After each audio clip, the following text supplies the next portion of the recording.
Welcome to Untamed Blossoms, the podcast where we celebrate the untamed journey of womanhood. Here, we tell the stories of incredible women who have embraced their authenticity, inspiring others to do the same. From entrepreneurs to artists, activists to adventurers, we share triumphs, challenges, and the beauty of self-discovery. These are the stories of women blazing their own trails, breaking free, and blooming unapologetically. Join us to connect, be inspired, and celebrate the power of women's stories. Together, let's rewrite the rules and embrace our wildness.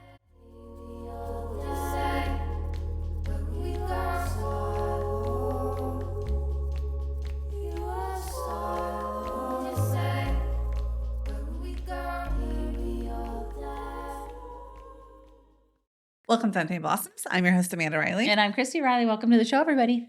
Good news is we have something to talk about that's not the weather today. Although it is nice out. We're We're excited. Yeah. And I do have a tan from my shirt. You do. You look great. Thank you. So jealous. And I'm wearing my shirt. Yes, you're so cute. YouTube. Fishies on it. Flagler Beach. Flagler Beach. Yeah. Which is funny. We did not stay there, but we walked. We have one day where I got sun poisoning. Long story. And so I had to get out of the sun, and Noah was like, let's go shopping. I'm like, great. I hate shopping, but I actually do like just looking at beach stores. And so, Right. Noah got me this. Nice. Yeah. It was nice. I'm glad you had a great time. You had decent weather. Yeah. Yeah. Totally. No, you needed it. And You needed the reprieve. great segue into what we're going to talk about. I was able to read 3 books. Yes. I started a new series called Gilded. Huh? Yeah, it's very good. But prior to me leaving, I recommended a book to you. Yes. And you were finishing up the second book when you picked me up from the airport. Let's just review for everyone. First, we did the Fourth Wing series. Yes. Okay. Yep. Massive cliffhanger still. Totally. Coming out in movie series. Yeah. We love that series. Mhm. It was great. Then we did what's the beginning of the second series? Fire and Ash. Oh, Series? from Blood and Ash. From Yeah. Blood and Ash Yeah. series. Yep. 7 books deep. Yeah. I've read all of them. Yeah. Still, fucking cliffhanger. Yeah. No wrapped up details. Then you recommended to me Quicksilver. 2 books. Mm-hmm. Read them very quickly. Same thing. Major cliffhanger. You don't know what's happening to anyone at the end. So from now I don't know how many books is that. I'm in there's 4 or 5 for the Fourth Wing. 4. 4, and then 7, and then 2. Okay, Yeah. That's how many books I've read Yeah. with no resolution. Yeah. I find myself now in no resolution fatigue syndrome space. But I have no more books to recommend. That's the thing about, I feel like all of these like fantasy series is, here's the thing. I don't love when I find a book that I love and there's like 1 or 2 of them. I'm like, okay. Yeah. This sucks. I want more. I don't want to have to think about my next book. I want it to be a lot. Yeah. And so I did the Akatar series, and which is so good, but I hate to tell you that. And then you read them and then you're like, wow, this is just more of the same thing that I just told you I didn't like, but they're amazing. No, I like them a lot. I find myself wanting it to Wrap up. to resolve at least somewhat. Yeah. Because it's all drama. Yeah. Cliffhanger. Yeah. That's great for the next book. Not great for your It's mental not state. great when you're this far in and you're like, I would like for at least one little thing to wrap up. Maybe. Am I alone in this, y'all? Please tell us. I don't know if that. Maybe it's just me, but I'm like, I was fine with the 4th series because I'm like the Fourth Wing. I'm like, yes, coming out with more in the book, and they're going to make movies, and I kind of got it, and I was cool with that. But by the end of the 7 books of the second series, I was like, seriously, no resolution at all. We are still in the major cliffhanger turmoil stages of these books. I want to say, though, I don't think most people binge 6 books at a time is a problem. Well, but here's the thing. When you're reading them as they release, like it doesn't, like it's exciting, right? Because you're like, okay, next one's coming out. Right. But when there's already 7 and you're binging 7 of them, I think that's where it starts to get dicey. I'm like, can something wrap up for me? It took me months. I will say that. It took me months. But I just kept them on going on succession. Yes. The next one came and I just would continue on. Right. So you're right. There wasn't a lull in like. There's no anticipation from that. Like Fourth Wing was very exciting because You have to wait. Yeah. Yeah. That's exciting. Yeah. And we had to wait for the fourth one. Yeah. I mean, I'm telling you, last night I was reading and I was so into book 4 of 6 of this Gilded series. I was dripping sweat because it was like a huge scene and I thought I knew where it was going and something happened and I was like, oh my God, I did not see this coming. And then I thought I had the other thing figured out and then something else completely happened. And I was just like dripping sweat. And I was like, hey, it's getting kind of late. Are you ready for bed? I'm like, absolutely not. I'm almost done with this book and it's insane. So I wiped the sweat off my face. I'm like, okay, I'm ready for bed. He was like, what's going on? I'm like, I can't even tell you. Stressful over here. Stressful. And I think I'm just stress fatigued in that there is a lot of drama in these books and you're just, I think I was looking for a little tidy up spot somewhere where you're like, oh, okay. Yeah. They're living happily ever after or not, or whatever it is, but there's some sort of like, we're crescendoing now at 7 books. There's no coming down. We haven't come down in any way to be like, some normalness and reprieve, or just living their lives or whatever it is. And I don't want to give away anything in the books if you're going to read them, but yeah, that's where I'm at. So now I'm like, okay, I need to not have a series book and just do a singleton book of some kind. It's just wrapped up. There. And I did the Runs with Wolves, Women to Run with Wolves book in the middle of all that. And that was a nice reprieve. And I think for the summertime, I want to do a poetry book. Oh, I've been very into poetry lately. Love that for you. Yeah. And like listening to people like speak like on stage their own. And that's called something and I can't think of it. But when they stand on stage and they recite their own poetry, I think it's really cool. Is it called like slam poetry or is that just a style of poetry when people do it like that? But I love watching people on stage giving their own poetry in their own voices. And so it's I just wanted to vent. So before we got on camera, I was like, can I just say I'm a little tired? I'm sick of all these books you recommend that are wildly wild. I love them all. They're just the right amount of spicy. They're, they're exciting. They're always about fae or dragons or vamps or werewolves or all the above. Sometimes all of them are in those books at the same time. Sometimes you don't even know. Yeah. That's what I kind of liked about this book is, I mean, if you know anything about the Gilded series, it's about fae, but like it doesn't come out strong that way. Yeah. And you don't really know until later.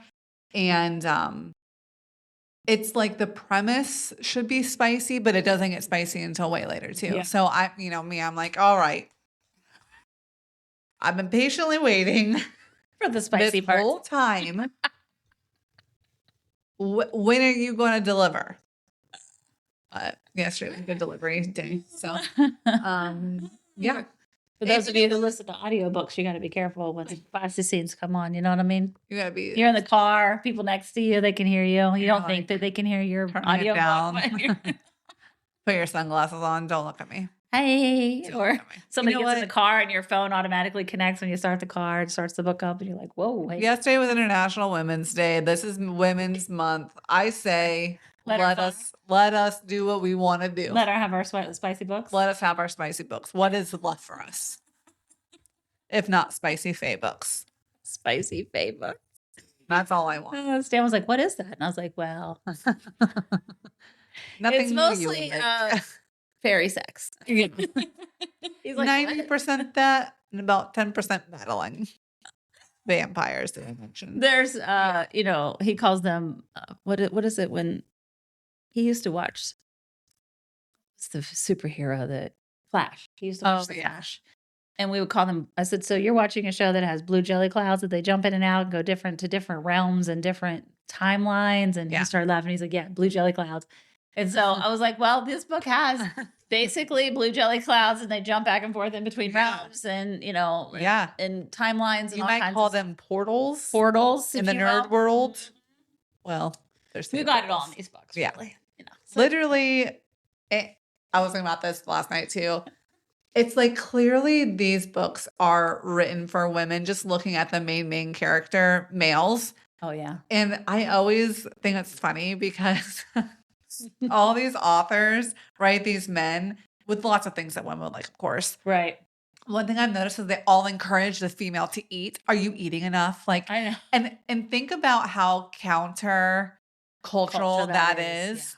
And I was thinking about that last night. I was like, whoa, this is kind of like mind blowing to me that, of course, women weave in this thing where also the male is concerned about her nourishment and make sure she's eating enough. Like, that is such like a Mhm. deep, deep wound we all have around Mhm. food and eating and wanting, feeling the patriarchy wanting us to be small.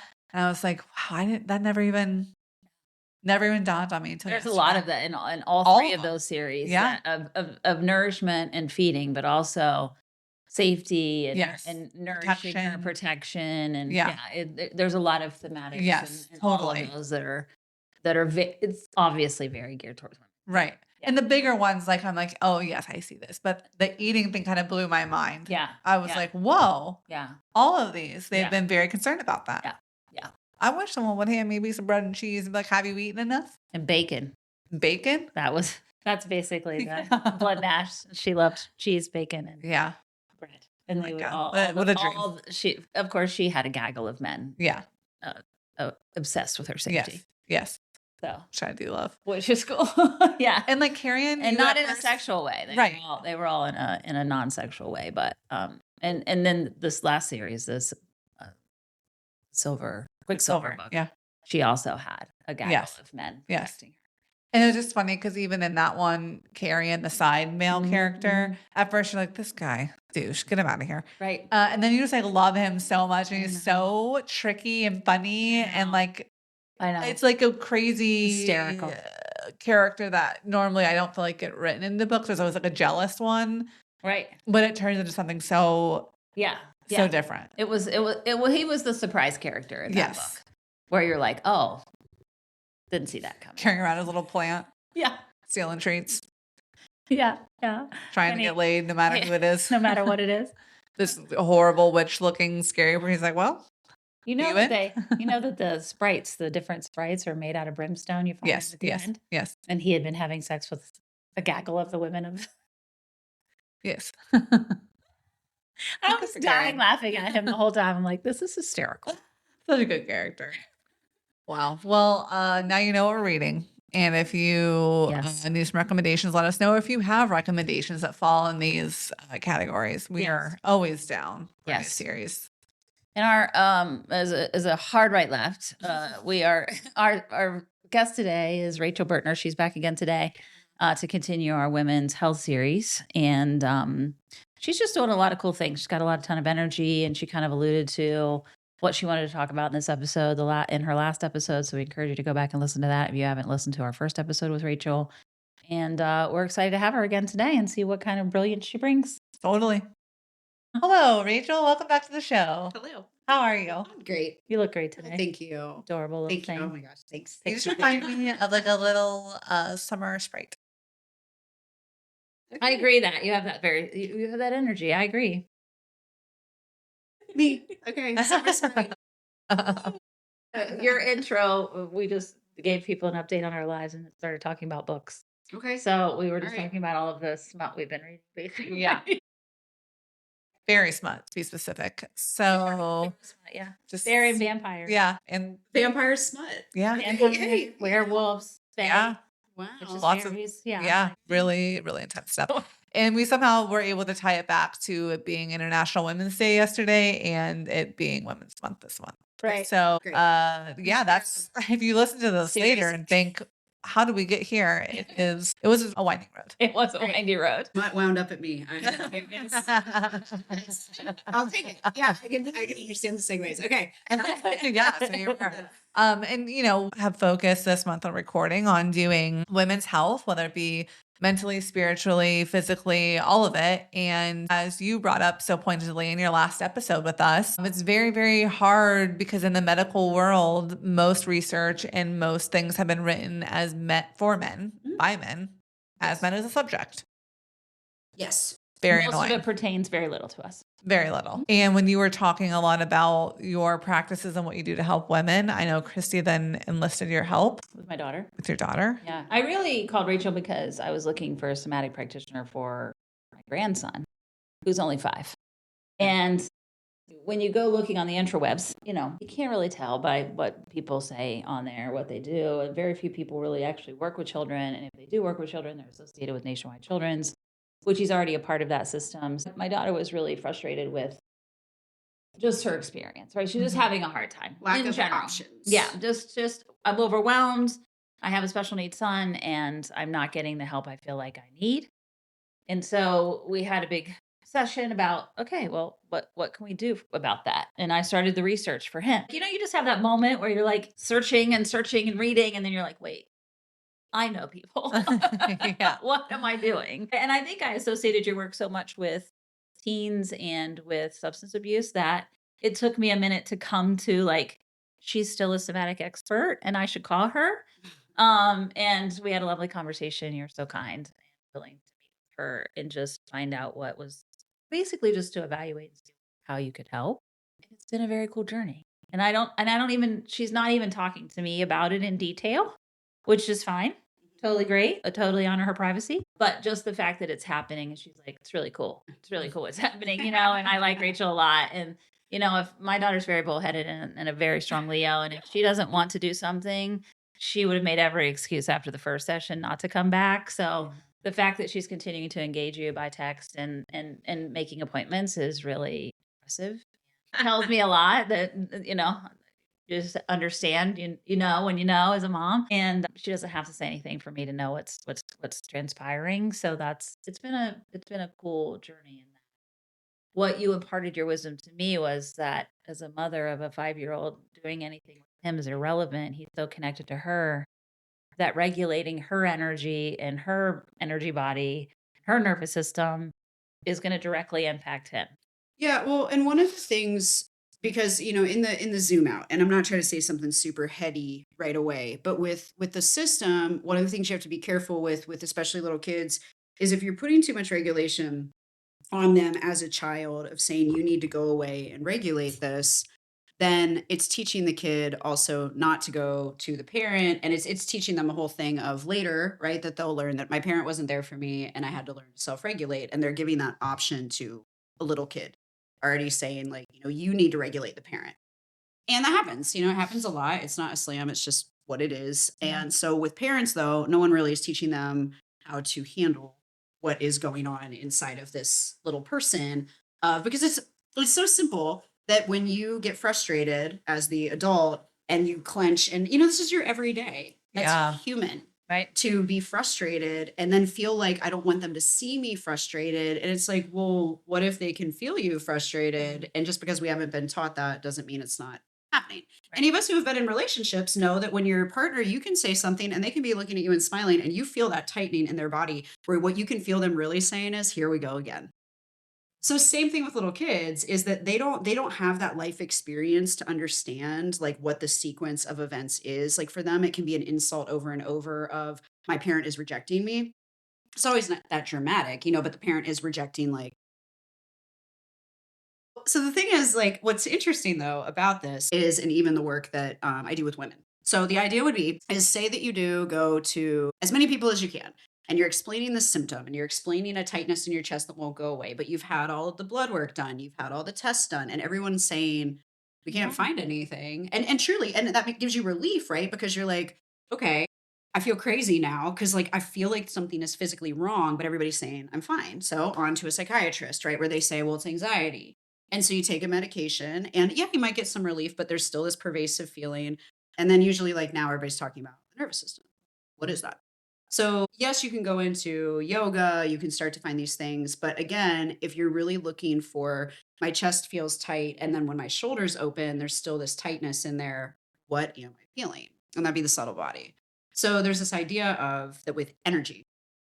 Say that I have a life force, right? So, again, now this is that more Eastern tradition, chi, like all the stuff of like Right. that.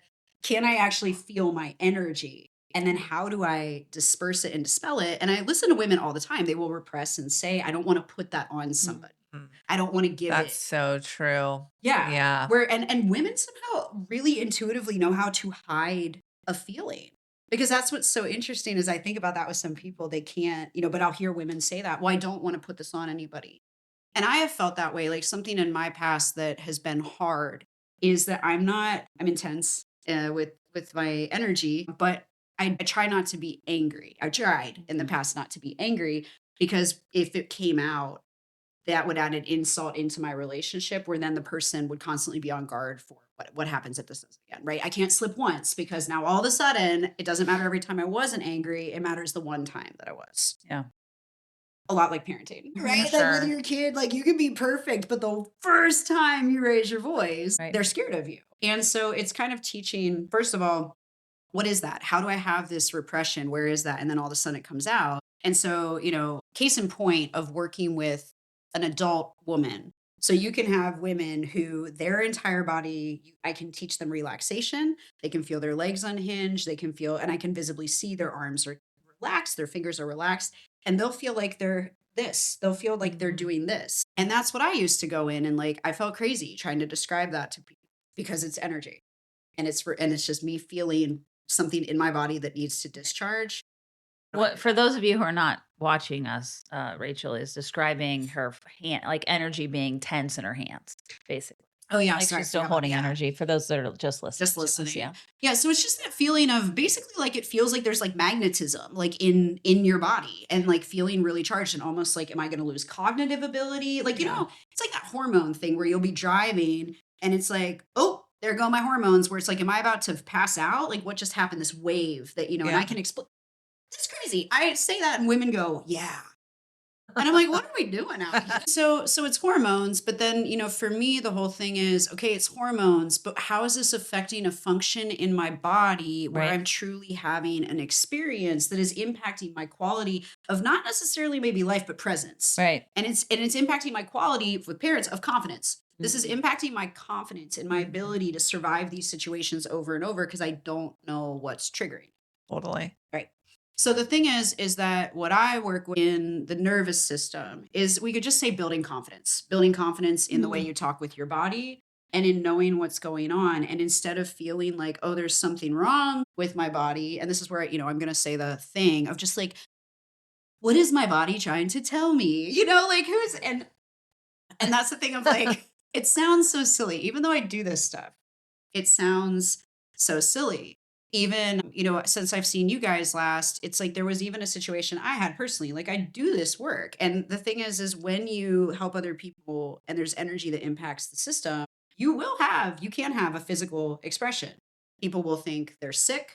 People will, but the difference is if you feel better after it passes through, it was something leaving instead of your body fighting something coming in. And even I had a thing where weeks ago I did this thing, this energy thing or whatever, and a couple days later my entire body broke out in full body hives. Like I've never had hives like that. It was kind of Wow. it was wild. Yeah, I'll show you Yeah. guys a picture afterwards. It was because it was really intense. Like there was no allergic component to it. Yeah. Even though like I was insistent there had to be. But even like I go to multiple practitioners, I go to biofeedback, everything is saying the same thing, which is it's an energetic insult. And even though I do this stuff, it's really hard to believe it happens. Yeah. And days later, it was like, I felt a lot better. My sessions have been more heightened, more specific. Like I can, mirror more effectively. But this is the thing with women is as you get healthier and as your body is healthy and you're distracted by less things, shouldn't you be able to, in the same way that if you lift weights enough that you build a muscle, shouldn't your nervous system be able to not only take on more, but process more?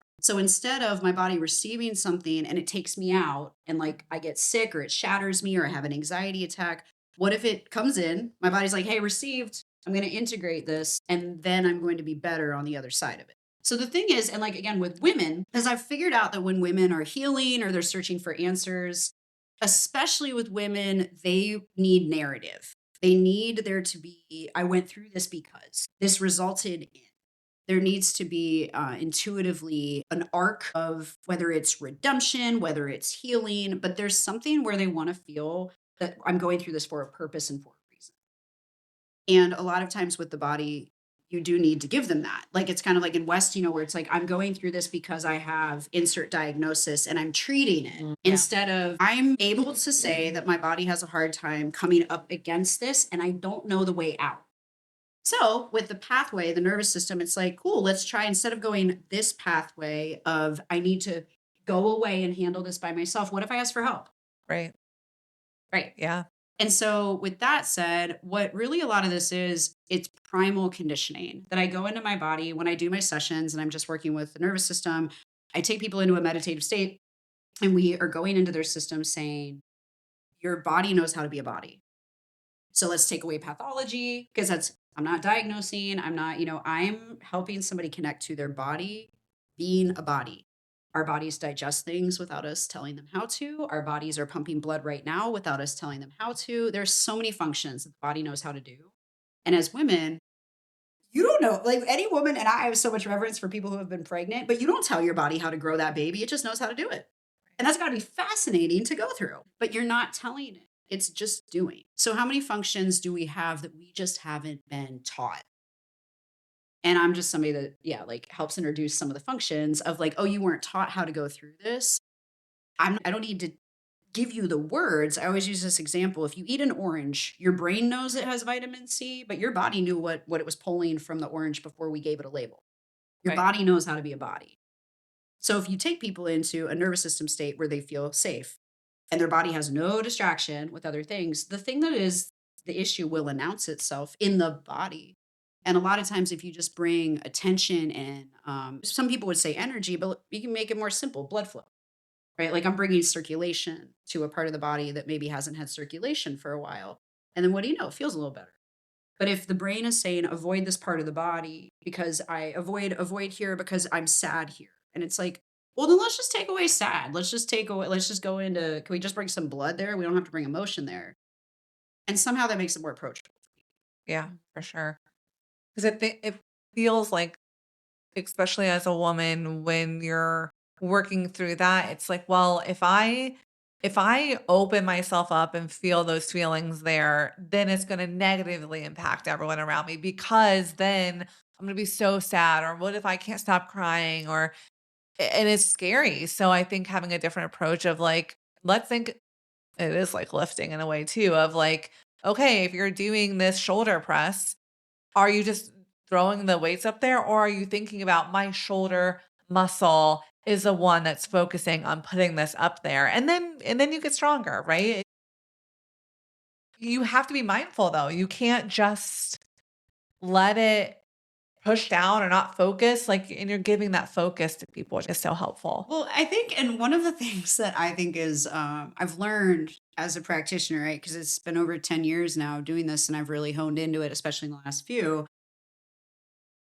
Do not react to emotions. Like, because even when you say that, of when you're around your family and you don't want to cry around, so what?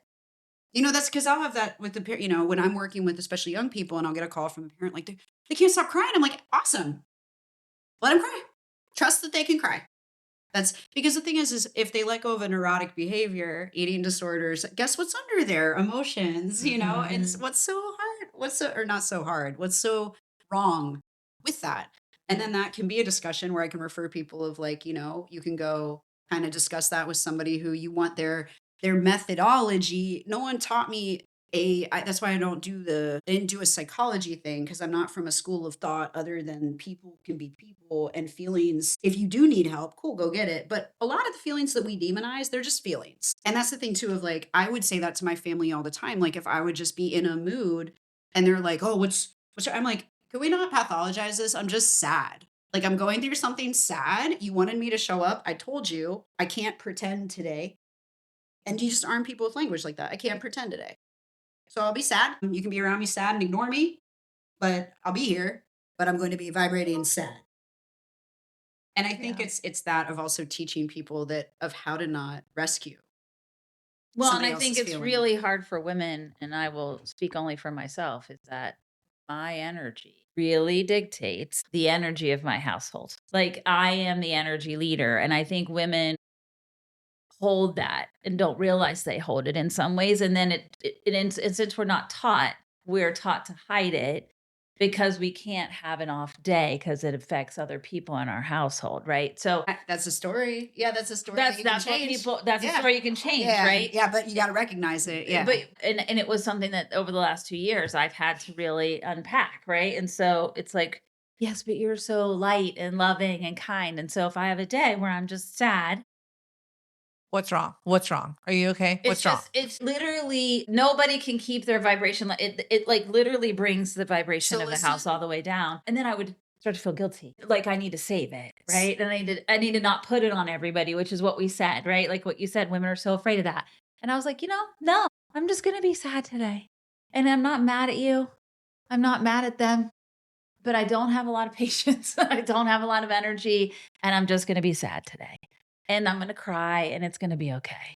So what if, right? Because you're saying this as an adult woman with an adult household. And if Right. we're talking about, parents with little kids, and that's exactly what we're saying of Yeah. explain it to your kid, of saying like, I have a woman who I've been working with, and she did something the other week, which was amazing. Like, because when we started, it was like her kids would go into chaos, they're getting used to two houses, like whatever. But I said, just sit down, literally, like when you could just sit down in the middle of the floor and say, I need a minute. I need a minute. And just, if they're going crazy, if they're needing to be big and have big feelings and you can't interact with it, just sit down. Mhm. And she did that the other day. And and said, my nervous system needs a minute. Just said it.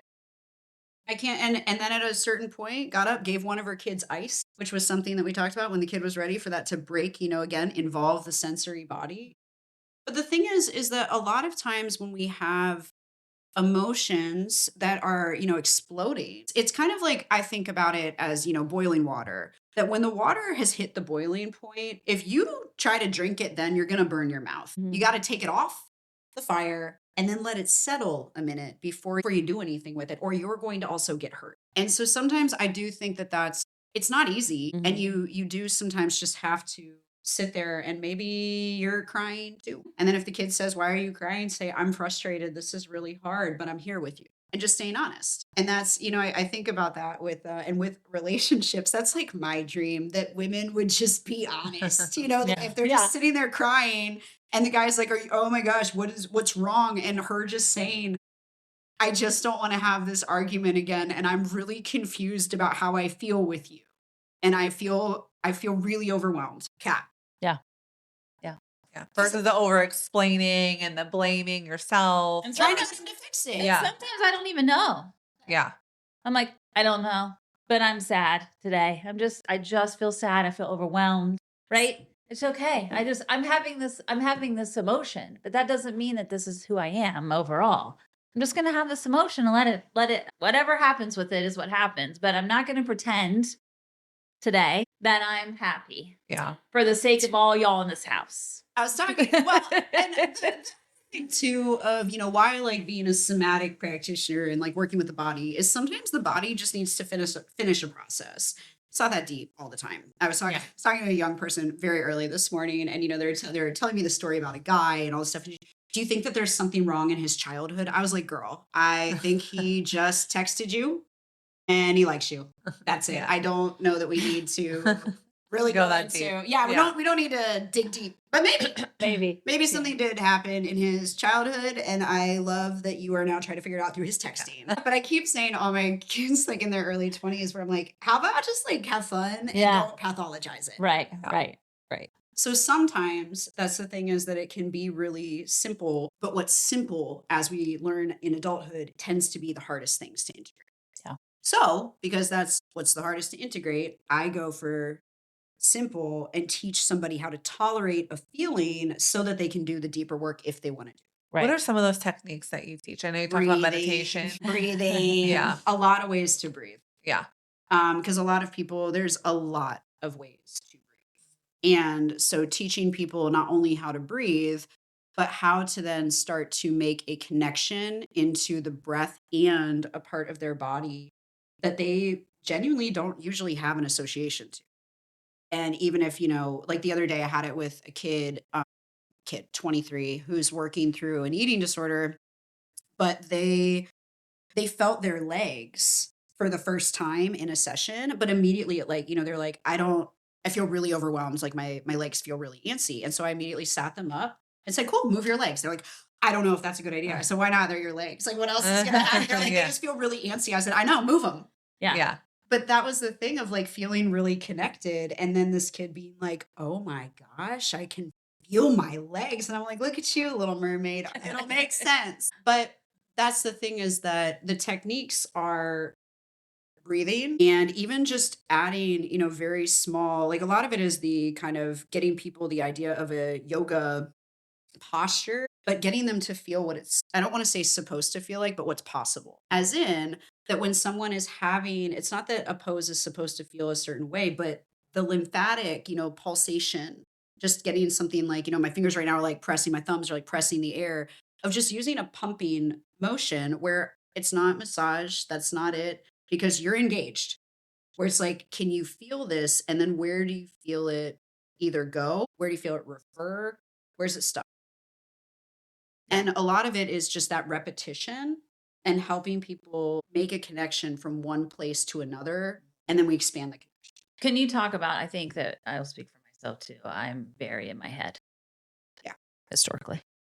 How you give people, because I think it can sound very woo woo to say somebody felt their legs for the first time. No, that doesn't mean that they were unaware of their legs, right? It means a real body connection to your legs, like that you're not aware, whether that was an emotional blockage in the hip, whatever it was that was keeping them from really feeling their legs. It's not that they didn't know their legs were there, right? So can you expound on that as far as Yeah, sure. how you really So it's again a sensory.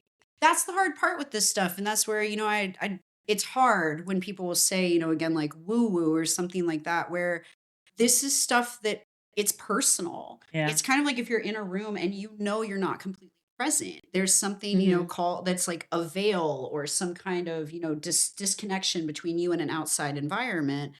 And that's the hard part is that this is between the person and themselves. Like Right. as a practitioner, it can be it sounds, I don't know how it got like this reputation of, well, maybe it's real, maybe it's not. It's like energy, No, it's exactly. real. Yeah, and so the thing is, the people who know it's real, I had somebody ask me, I think like 6 or 7 years ago, was talking to me about something, and they said, what do you do with people who don't believe in what you do? And I said, why am I talking to them? There's plenty of people who believe in Right. this. So the thing is I think that when you even ask that question, you have to be somebody that has exhausted every other option, or you have to intuitively know that you don't feel your body correctly, which I feel like is why women seek the most help. Mhm. Is that even if people keep saying, I can't find anything, they're like, nope, there's something to this. Yeah. And so what it is like, yeah, that block, a lot of times it is somebody not able to take a full breath. Because what I will say is with working with people, even, when you say, saying like, well, I don't know why I'm upset. I'm a pretty firm believer that I most heard you people giggle over there. I know it's coming. Right? That's the thing. Yeah, because like I have a very casual relationship, with a lot of the young people in my life where I'll say, it can be, you can know what's wrong. We don't have to fix it, but you have Right. to accept it. That's where it becomes the thing, Yeah. is that a lot of people don't love breathing into that. It's not going to become the fantasy of what you want it to be. It needs to be what it is, which I guess is a segue into relationship. It's the hardest thing to help people with, is that if you have to get people to accept this will never change. This is what it is. There's something about the resistance. There's a resistance in their body. And so say that something with their legs, like say that like they live in resistance. They live in activation. Let's just call it that. There is no softness in activation. Like you're either, if you are activated, and again, I'm tensing my whole body, like you're prepped and ready to go.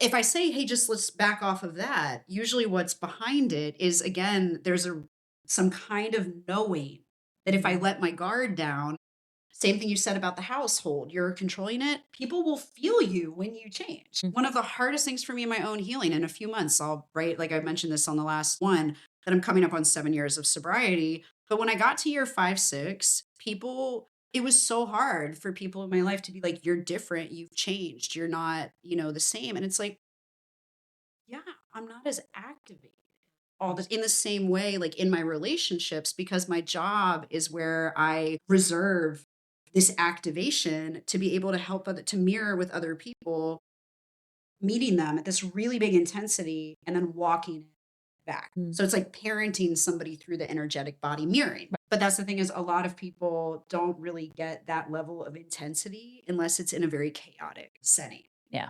Yeah. Right. Because Because like they get you at a bar being rowdy, like that makes sense to them. But when you're suddenly a different person in those situations, it's very like jarring. well, I think intensity also though is a part of drama. I think that there was a lot of drama in my like that was a hard one to get used to genuinely not wanting Yeah. is that I Yeah. thought it I liked it. You created it. I existed in it. And there were certain, it really was perimenopause. Like it really was my hormones changing where I just genuinely couldn't keep up with all of it. And I found no enjoyment Yeah. in it. And that's the thing is that when I'm working with young people, it's very silly. I don't want that level of chaos and drama in my adult life. Even though I'm very clear that for some people it never goes away because that's how they experience what they would call passion or what they would call, it's how they get inspired. And for me, it's just it makes my body feel confused. And for me, coherence helps me feel safe where I just like to know what's going on. And so that's what I found with women is that unfortunately and fortunately, when you label something as true to their system, it softens.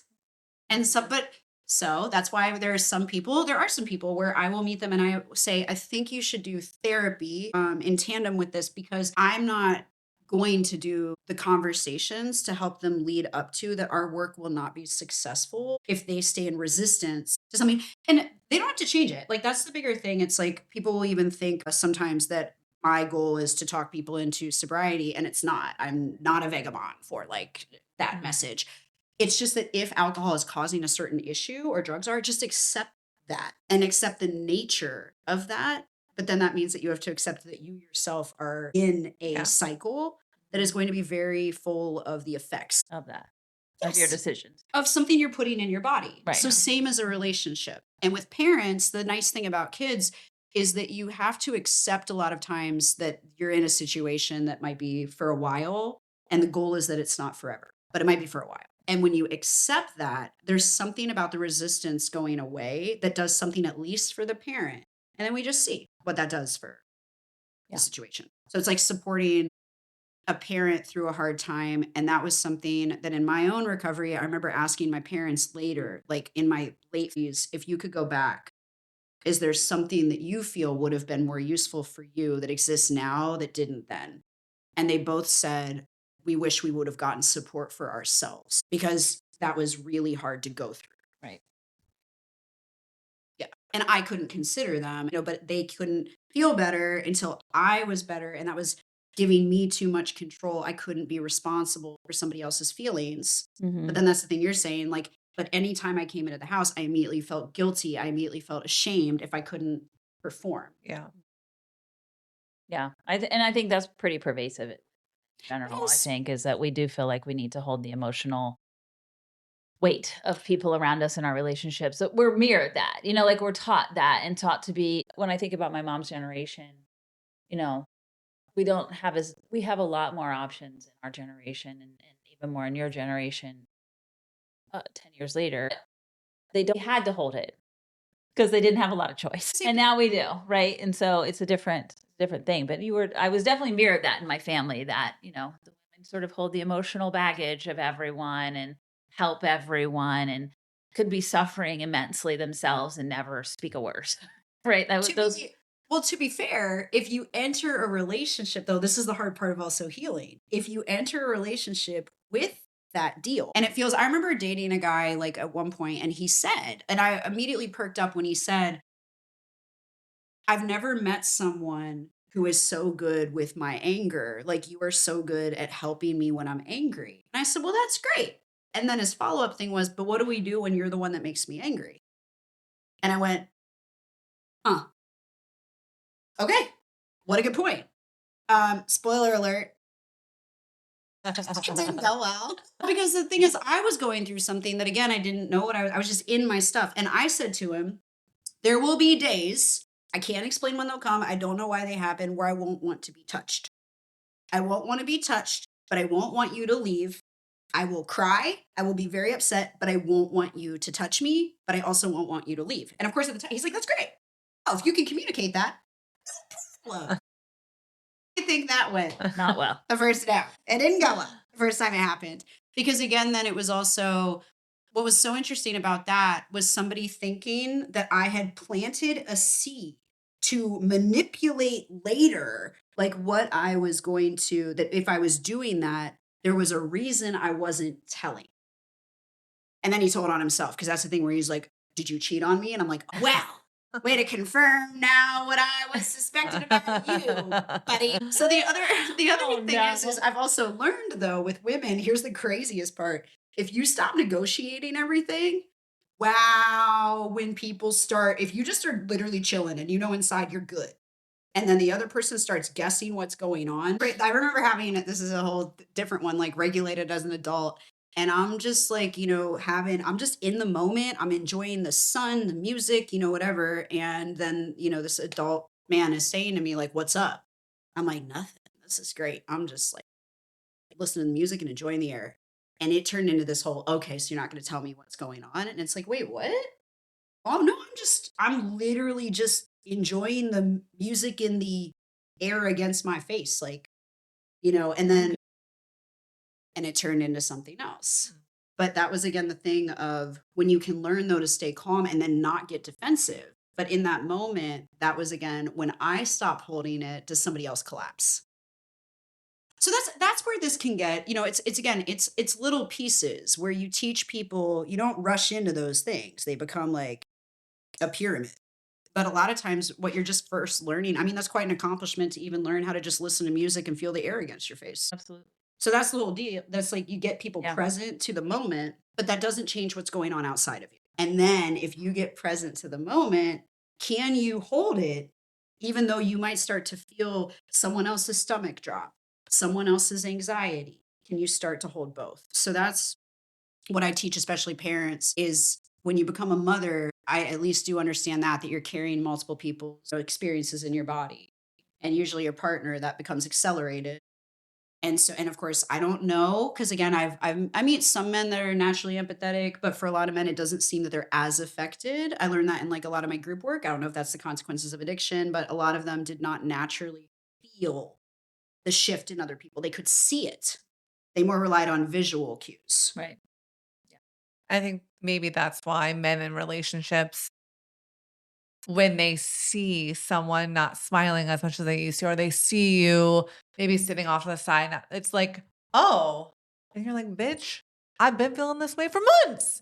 And then suddenly I'm physically doing something that you find abnormal. And you're like, whoa, whoa, whoa, what's going on here? See, but that example from the zoom out is hysterical because like that's one of the things that I love. Again, it's just not the matured version to communicate. But when a guy, yeah, like all of a sudden, like think about that from somebody's like lens where every day they're just like, kind of oblivious because nothing seems all that different.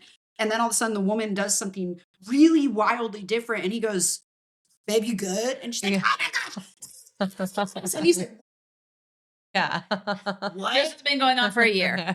Yeah. Right. And then all of a sudden, and then the guy starts like clocking it. And he's like, is this why your moms treat me differently? Is this why your friends are? Well, look who finally caught on. And that's when then, why didn't you say something? Yeah, totally. I shouldn't have to.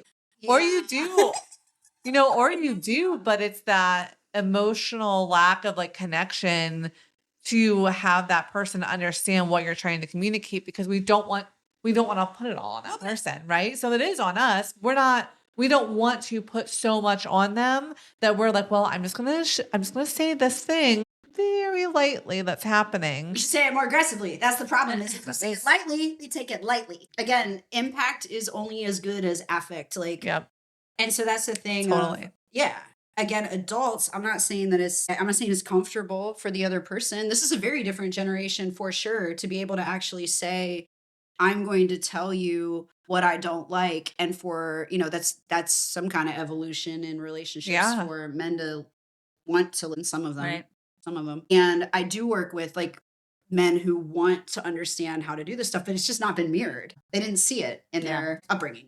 Yeah. Right. Yeah. For sure. So with women, that's the other thing too. It's new. You're paving a way that is, you have to You have to forage that. It's like it's a new pattern that you didn't learn from somebody else. So when you work, that's why women love groups so much and they like being around other women, because once somebody else mirrors into you what it feels like, you're like, oh, that's how to do it. For sure. That's like with little kids. If they don't know how to go, they go into anger and no one around them is going to go there and then model the way out. What do? They're boiling and they're just, Yeah. right. Does that make sense? Yeah, for Yeah. sure. What Yeah. are some other things that you would say that you've noticed throughout, you know, helping women that could help anyone listening that feels like this in their body and they've done all these things and they can't figure it out, aside from, of course, coming to see you, which is what you should do. What are some other things that you have seen and that you feel like is maybe trending? I mean, connection. I'm watching women start to, it was interesting when my birthday just passed. I got some friends together that they know about each other. They've never met. And we, did this. It was just nice. We hung out but afterwards, one of my friends was like, can we do this once a month? Like, can we do this again?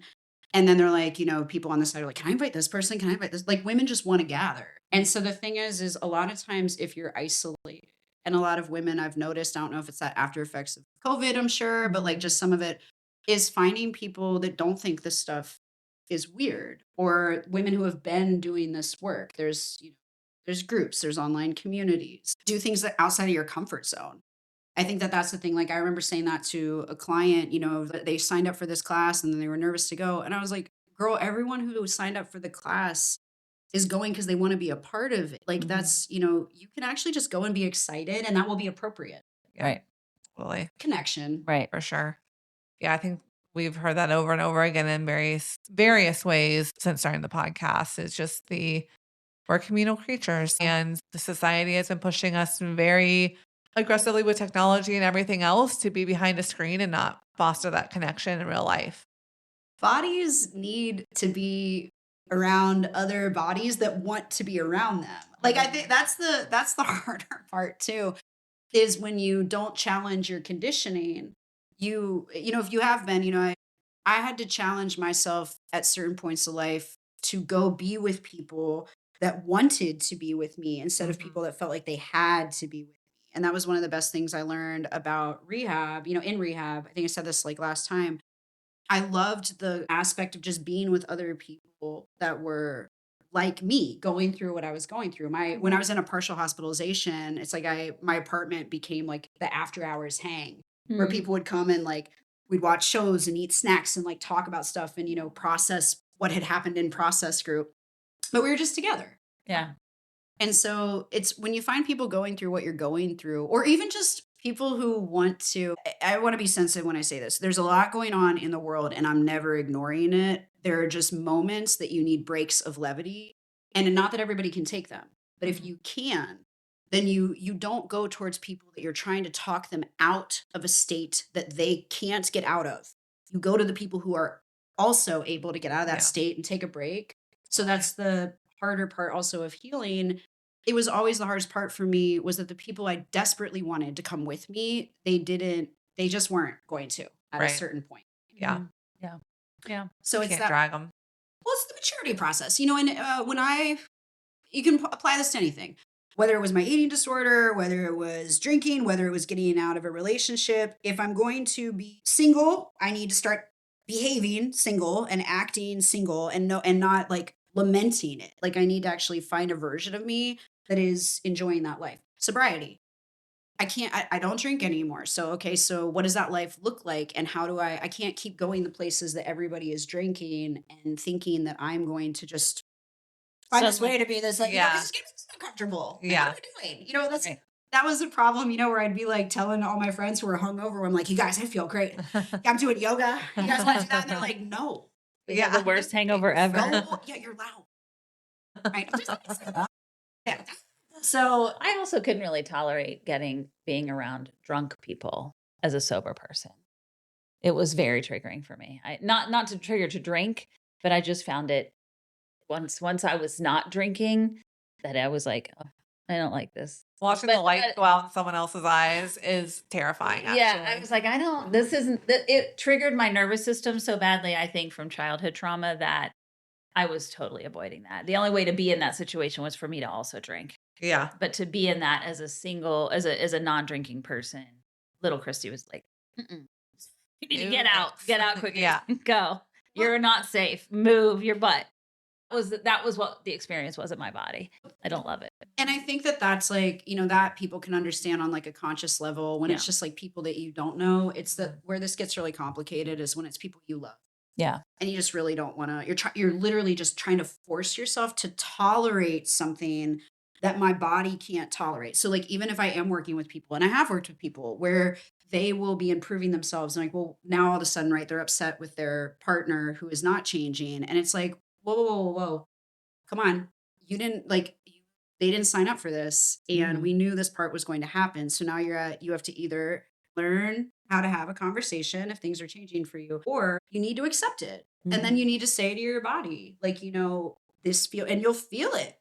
You feel the sluggishness of somebody else. You feel that kind of downgrade of energy because they can't meet you on a level. Someone put it really logical to me once. They said, you sign a contract with everyone that you meet based on who you are and they are, right? In that moment. In that moment, whether it be a friendship, a work situation, relationships, you sign that contract. I'm me, you are you, and this is how we interact. Once you do something like maybe you become a parent or you stop drinking or that contract You got to rewrite it. is null and void, baby. You got to either come up with a new one together or say, we're parting ways. Our contract has ended. And no, it's not nobody's fault. You don't have to place blame. The contract has changed. Right. And you can choose a side, sign it, or you can choose to walk away. That was my second marriage. But I also had a friend who contacted me this last week and said, "Can you meet for coffee? I'm sober. I'm doing yoga. I feel like I've leveled up 10 levels and my husband's still an alcoholic." Yeah. Like I'm on a path, right? And Mhm. and they found themselves, veering apart, and she wanted to meet because I had that happen to me Experience. before, and she ended up canceling. Quit, threw everything out, been sober a week. I was like, I hope he did that for you or for himself, not for you. So we'll see. Like I had that experience too, where everybody's in the desperation of the changing of the contract, trying something that didn't stick, right? Yeah. Trying to give up something that they weren't ready to give up for themselves. It doesn't always work. So, Well, and that but becomes the trust the process yeah, thing, that it's not linear. And yeah, so even if you say like, right, what's the practical? Okay, so like, what's the practical? What do you do with this kind of stuff? Really just find an event, like even like with that of, saying, okay, so if I'm seeing somebody and that's what happens of, okay, how did that feel? Like what are you noticing? Are you starting to plan? Like how far ahead are you planning? Like, and again, trying to keep people at one day at a time. And the whole idea is to expand the cycle and expand. If you're going to stick with it, knowing that it's not linear, the person likely will stumble backwards, and your job is to then remind them of the contract that if I Mhm. stumble backwards, this is what happens. And that's it, is that remembering that it's a cycle. I'll have that with a lot of young people where I can see, especially with an eating disorder, I understand the cycle very, very well. And it's heartbreaking. It's hard where like they believe, and I used to do this. I got it. And food's hard because you can't quit food. You can't just not do cold food. turkey, not have food. Yeah, Right. And so when somebody will think that they are good and then an event comes up, whether it's an illness or, a holiday or some kind of thing, and it's like, hey, let's make a plan. They're like, no, I don't need a plan. Right. A failure to plan is a plan to fail, like, kind of Yeah, right. idea. yeah. And so that's instead, though, because the body will go on autopilot. And that is one of those things, too, of how do I override my own system that I trained? How do I retrain my system? That's why I stick to a body knows how to be a body, and trying to advocate for just doing the best you can to get healthier and work in a way that makes sense to your body's health. There are certain things bodies do not like, hands down, they just don't like. And they don't like to be overly inflamed. They don't like poison. And again, it's not a judgment. It's just Mhm. if you are going to put these things in your body, there needs to be a plan to tolerate how it's going to feel and to help the body. So same thing with relationships. It's totally fine, but if you're saying this person has disappointed me for a long time, you should plan on them disappointing you again and have a plan because you've tolerated it before. Yeah. What advice would you give somebody in that scenario? They're married, been married a long time, and they've come to this precipice of change, right? Where they're changing and their partner is not. He needs to get help. Yeah. He needs to work a program, get help. Anybody, your partner can't be your therapist, your support Right. group, your reason. You have to trust a program. And that's what's hard is when you're relying on the generosity and the time of strangers. But that's why, it doesn't have to be AA or things like that. But the whole point is for people to also get to say the things to you that are people that you likely, we talked about that last time, that you'll never see again. I'm okay with being somebody I know that I have a reputation for saying things that are hard to hear. Like I'll have kids where they'll just like say to me like, "Hey, I'm gonna I don't want to get called out. I'm going back to my therapist." Like that's the thing. I'm like, and I'm like, "Hey, power to you. Yeah. Like all the power to you. I Right. get it." Right. Because that's the thing is the body doesn't lie. So that's the whole thing is like if somebody's in that situation, you have to be realistic with what's possible with what you're working. Right. And if somebody is desperate to where they think that just the behavior alone, if the behavior alone changes, that then they're going to get what they want. A lot of times women don't just want men to, if it's that situation, Yeah. they don't want the guy to just get sober. They want him to be more engaged. They want to feel desired again. They want him to be doing housework that he's not rolling his eyes to do. They don't want to ask. They want a partner. They want a partner. Yeah. And what's interesting in this generation is when women get older is they wait. I just have never experienced this. I guess I'm impatient or I don't know, but I've never been able to tolerate somebody not doing what they say for I'll give it a year. But then if it's like, if I keep hearing I'm going to do this and there's no follow through, I don't want to, that's mean to be like, you're that, just know that Radical acceptance of that person. I trust what people do. Yeah. Not what they say. So if somebody quits, that's great, but what is the action to actually improve who you are? Yeah. Yeah. That's fair. And so if the woman really, but if it is enough, if really all she wants is just him to stop drinking and that's enough for her, cool. But if what you're asking for is him to change who he is, which usually is what the ask is. Talk to us a little bit about fight or flight. I think that's a big bodies being in fight or flight. We talk about the nervous system. Fight or flight, I feel like, is on everybody's buzzword list right now. Like, oh, you're constantly in fight or flight. Your system. Is that similar to what you're talking about, where people are stuck in activation? Is Yeah. like is Activation, yes. So same. it can be because that's the problem is though that activation can feel a lot like then once you have like energy, like once you're healthy, you can feel like, wait, am I in fight or flight again? Like, why am I? But it's really just, again, activation. Yeah.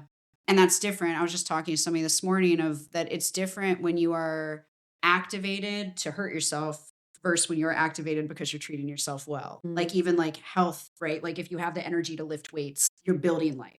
But if you are starving yourself and pushing yourself to run, you are activated, but you're in like a flight response. Your body is terrified. And so it's hurting you. So it's also having to look at when I work with people, sometimes it's like people are activated. They don't know what to do with energy that is positive. And other people have also found that is that when you get to a place where like you want to have a good time and no one will match you. Right. In the same way, you're like really intense, you're really anxious, no one wants to be around it. Yeah. So the idea is either to help people learn how to, if it's coming from a really uncomfortable place, soften that and ease the activation. That's one version. But if it's an activation where you don't know what to do with it, those are the practices that start to come into quote unquote like energetic practices, which might be more spiritual, but of how to release energy without putting it on somebody else. So Yeah. maybe you do it in community, but you're not in like a one-on-one expecting somebody else to mirror you and receive it. Right. That Makes makes total sense. sense. I think that some people might want to hear, and I'm projecting here maybe, but if they hear like fight or flight, right? It sounds like the response that you would have of adrenaline if somebody almost hits you in a car and you have that spike where it brings your blood pressure and your heart rate up real fast, right? Like that's adrenaline. That's different. And the reason I say this is because I ended up being diagnosed with adrenal insufficiency after years of ICU nursing, after years of being a single mom, after years of, right, all of these really stressful things that I lived in on a day-to-day basis that I never clocked as being stressful because I was so far out of my body that I never realized that I literally was holding like clenched almost all the time, including when I was in sleep. I would wake up clenched. So until I was diagnosed, and that's what started this whole cascade of things that I've been involved in half my life now. But that I was and the doctor looked at me and I was like, I literally had 0 cortisol in my body midday, none. And that's a big deal if anybody knows. And he was like, I've never seen this level in a human who's upright. And I'm like, well, here we go.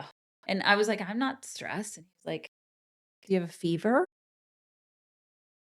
I've never seen anybody that lives a more stressful life than you. But I think it's when we don't always clock it as stressful because it's something we've Just how to clock it. So the difference is, and this is why breathing practices are the biggest thing. So if you actually teach somebody to take a very, very deep breath after an event like that, if immediately you crash, like you feel like you're going to fall asleep, or immediately your body needs to then you are from a good place. But if you feel something and you breathe into it and everything expands and whatever, that's energy, that's an energizing breath. And I really like the quote that says, the difference between anxiety and excitement is the breath.